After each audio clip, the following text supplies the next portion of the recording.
I'm gonna make you an offer you can't refuse. Hey, I'm Amy and welcome back. Today I am finally checking The Godfather off of the 1001 movie checklist.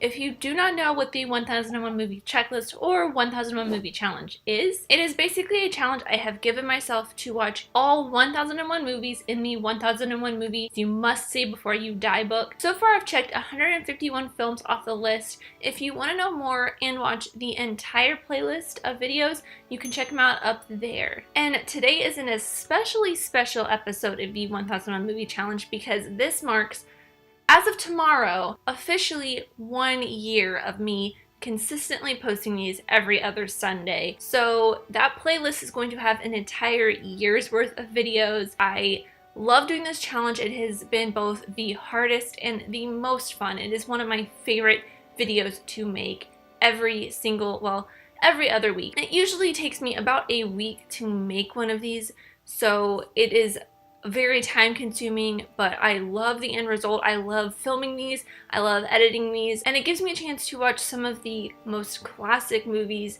in film history, and some that aren't necessarily classics, but they shaped the history of cinema, or they are just really great masterpieces of filmmaking. I love being able to really dig into some of these really classic and historically great films. It gives me a chance to flex the film theory and film studies muscle that I went to school for, and it's something I usually never really got a chance to do before starting this series and starting this channel, really. Movies have been such an integral part in my life for as long as I can remember, and for the past 5 or 6 years, about 50% of my day, movies are the thing that I think about, talk about, write about, research constantly. So being able to transition that energy into something this great is awesome, and I think every single one of you have watched one of these videos,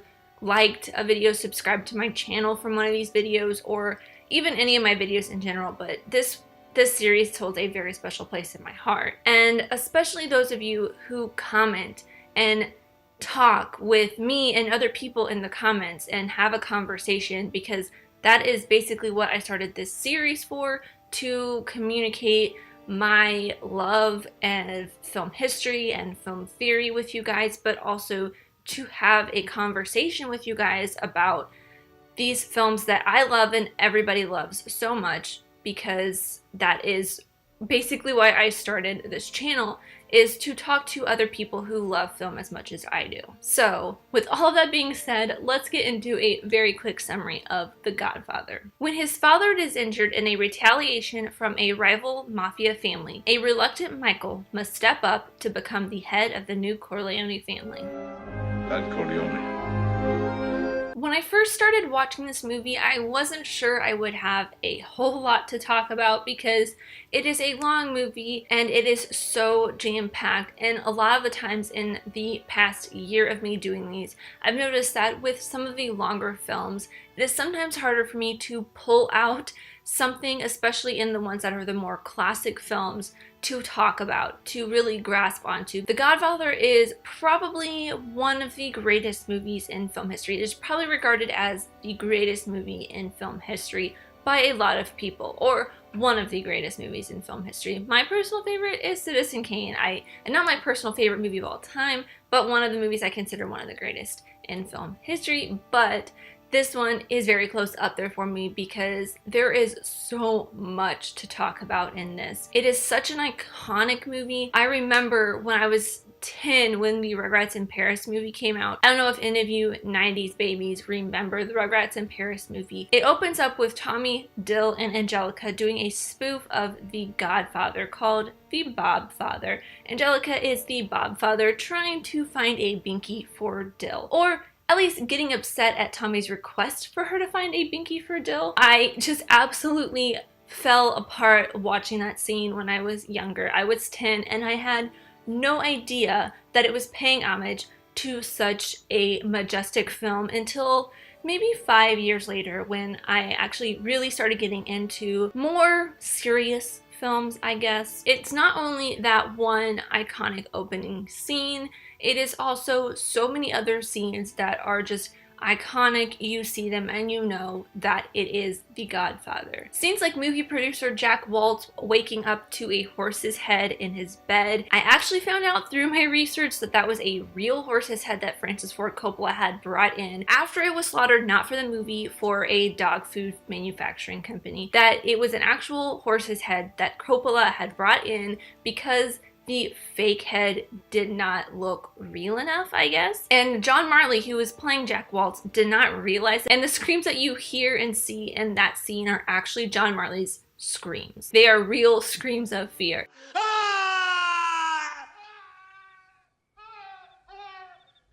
And then there are some scenes that are not only iconic just because of what happens in them, but they are iconic for the symbolism and the way that they are shot and cut together. Especially one of the very final scenes when Tom and Sal are going to negotiate, but a lot of Michael's cronies, I guess you could call them cronies, are circling Sal along with Tom, and you just see this heartbreak in Sal's eyes when he realizes that Tom is taking him to slaughter. Tell Mike it was only business. I always liked him.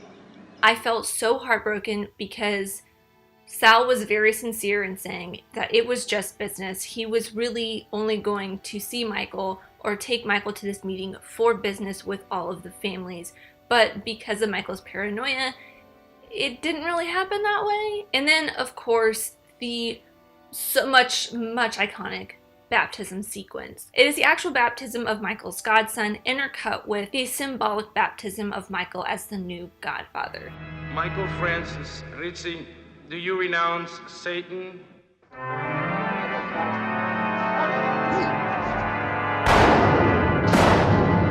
do renounce him. It is filled with symbolism and just pure violence and majesty.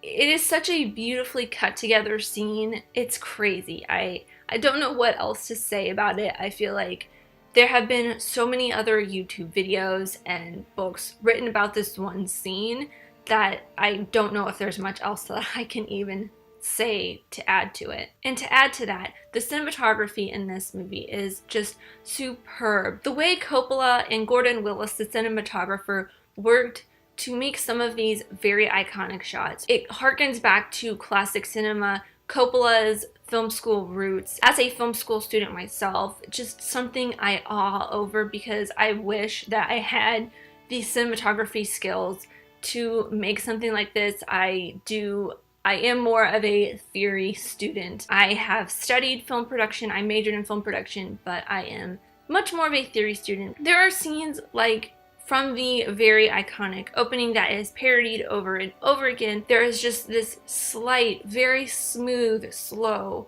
pan out to Don Corleone's shoulder. It's so symbolic, just slowly showing the Don, slowly bringing you into this world of the mafia that Coppola has created. And the contrast of the beautiful sunny wedding party with how dark and shadowy the Don's office is. Vito's face is shrouded in shadow and you can barely see at some points what is happening. It looks so beautiful. And it gives you great insight into what happens on the two sides of this family. The darkness with Vito and the mafia, and the family side that he really cares for and does everything in the dark side for. My favorite scene, and it is just, I love this scene so much because it is very simple. It is just a camera on sticks and you just see the Statue of Liberty in the distance. There is a field of wheat and then this car, and then you just see Polly get shot in the back of the head. And it's insane. It's a very tense moment, but at the same time, it's very sad. You are at a distance from it. You're not really up close in it because, for one thing, you don't know Polly as well. You're not as connected to him. You just know that the Don doesn't want him anymore, or Sonny more or less doesn't want him protecting the Dawn anymore. And also another scene where someone gets killed, and I love the framing on it, is when towards the very end when Michael has Carlo killed. Hello, Carlo. You see his foot is, as soon as it kicks through the glass, it's just there and it takes up most of the frame, and because the glass is shattered, all you really see is his foot in the frame, and then the windshield is shattered. You just hear the sounds of Carlo being strangled. And another very heartbreaking scene that is framed very well is when Vito is playing in the tomato garden with Michael's son Anthony. They are playing Monster and they're running around, and Anthony really thinks that Vito is just having fun, making believe. But when Vito starts having a heart attack, Anthony still continues to think that he's playing, and Vito falls on the ground and is dead, and Anthony is still running around laughing and having fun. And it cuts to a wide shot of Vito just laying there in the tomato garden, and you realize that his era is over, and you could see it building up until this very moment, and then now it's time for Michael to take over. And Coppola uses the push-in effect to signify realizations within people, mostly Michael Corleone. In a scene where Michael is very reluctant to be back into the family again, but he feels that he has to do something to avenge his father's death, the camera slowly pushes in on him as he is telling his plan of what needs to happen as retaliation for his father being shot. But if Clemenza can figure a way to have a weapon planted there for me,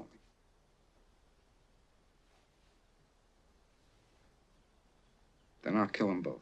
And you can see that he is the one that is meant to take over this business, not his brother Sonny. He's so reluctant to that he's not doing it. And Coppola uses this scene as a foreshadowing for how Michael will eventually take over, because the way that he is sitting in the chair is something that you will see later on in the film when Michael is dubbed the new Don of the family by Vito. And this realization push-in is also copied in the restaurant after Michael comes out of the bathroom with the gun. He is sitting at the table with the cop and the rival family member and is still kind of unsure if he wants to kill them as retaliation for what happened to his father, because they are technically at a peaceful meeting. But Michael goes ahead with his plan and kills them, and you see the realization that he needs to do so as the camera is pushing in.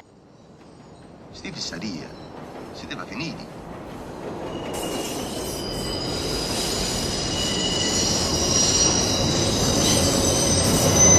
I love the use of that cinematography so much. Along with that is Coppola's storytelling in general throughout the entire film.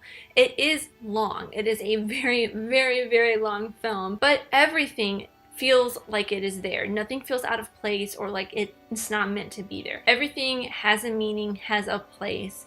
Every 2 hour and 55 minutes of this film. And things that feel like they maybe shouldn't be there are things that Coppola uses as little nuggets of information, little breadcrumbs for you to find and to carry with you throughout the entire line of this film that eventually lead to some of the things that happen. One of the things that I really picked up on, and it was slow for me to pick up on until the very end, was the whole kind of tertiary storyline of Carlo and Michael's sister. They get married in the very beginning, and their marriage at the very beginning is kind of the through line through this entire movie. It's very subdued, it's very played down, but it kind of carries the entire thing forward. You see them get married at the beginning, and you see in bits and pieces that Carlo is beating up Connie, and you see that Sonny gets really upset. Not only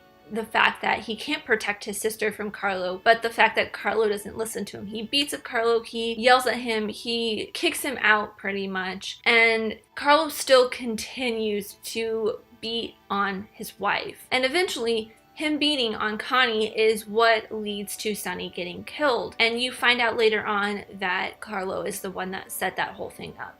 Ah, that little farce you played with my sister. You think that could fool a Corleone? he beat up Connie so that Connie would call Sonny, so Sonny would get a raging temper and drive down there. When he would hit a toll, then they would strike, and that's exactly what happened. Later on, you see Michael bringing Carlo really close to him, making him the consigliere. When we make our move there, you're gonna be my right-hand man.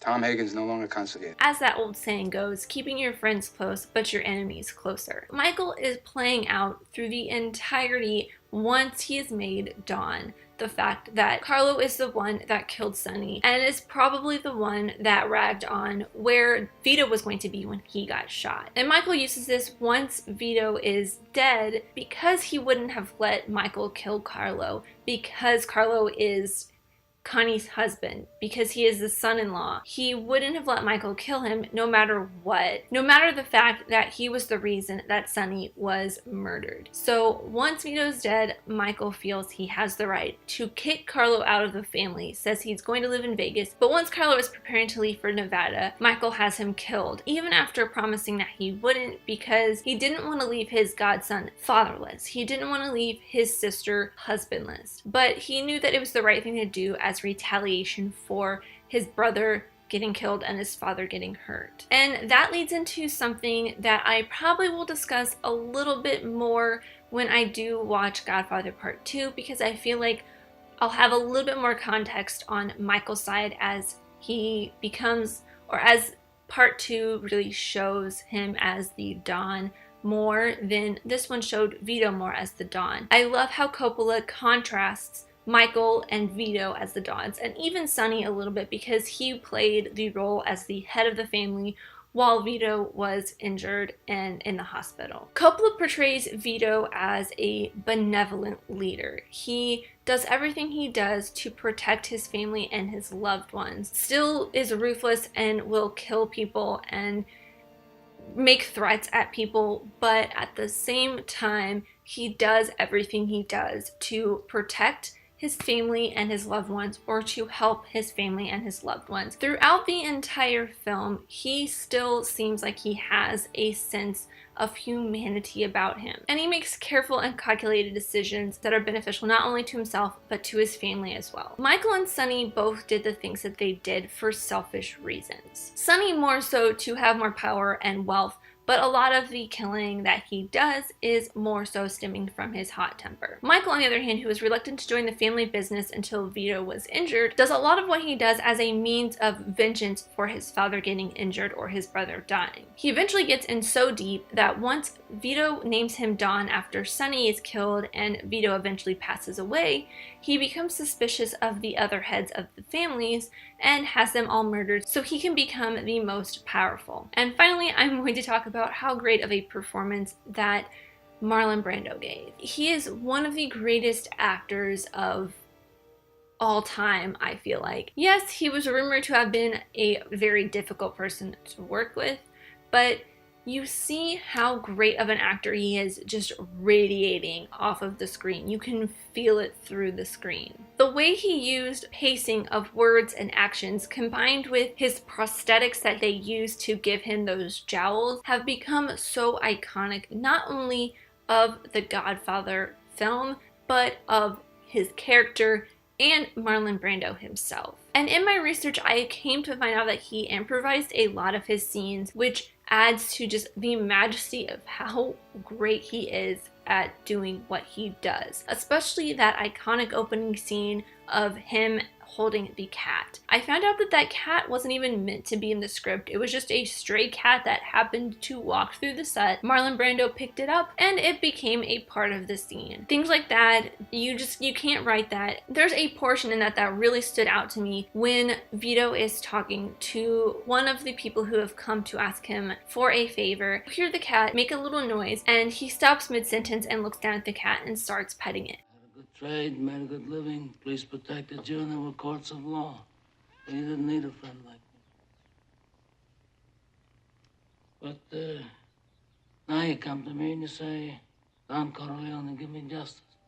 It was just such a little moment that I did not feel like that was in the script at all, but the way Brando played it off was just so masterful and so sly that it still felt like it was part. It was supposed to be there. So now that I am fully and completely out of breath from talking about how powerful this movie actually is, it is time for the clip. The clip that I chose is not one that most people would have chosen for this. They probably would have chosen a clip like the opening scene or the wedding or one of the many iconic scenes of someone getting killed, anything like that. But the scene that I chose is one that I have seen out of context almost as many times as I have seen any of these other scenes, and it makes me laugh every single time for some reason. It still made me laugh today because the juxtaposition of what happens in the scene after what had happened previously is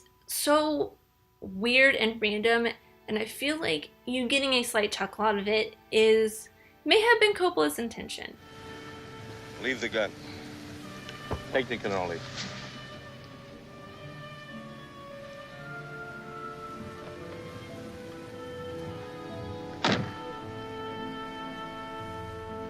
And that is all I have for The Godfather. As always, these are just my opinions, but I would love to know yours in the comments down below. Do you think it is a classic and masterful as everyone says it is? If you'd like to know which films I have already watched, or just follow my progress along in general, there's a link to a Google Doc in the description down below with a list of every single movie I have checked off so far. For the next film, all I'm going to say is I couldn't watch The Godfather this week and not watch The Godfather Part 2 for the next. Thank you guys so much for watching. I really truly do appreciate every single one of you. Let me know who you are in the comments down below and let's be friends. If you enjoyed this, leave a like and subscribe if you're new because I love talking all things movies, TV shows, filmmaking, film history, all that fun stuff with you guys, and I hope to see you next time. Bye!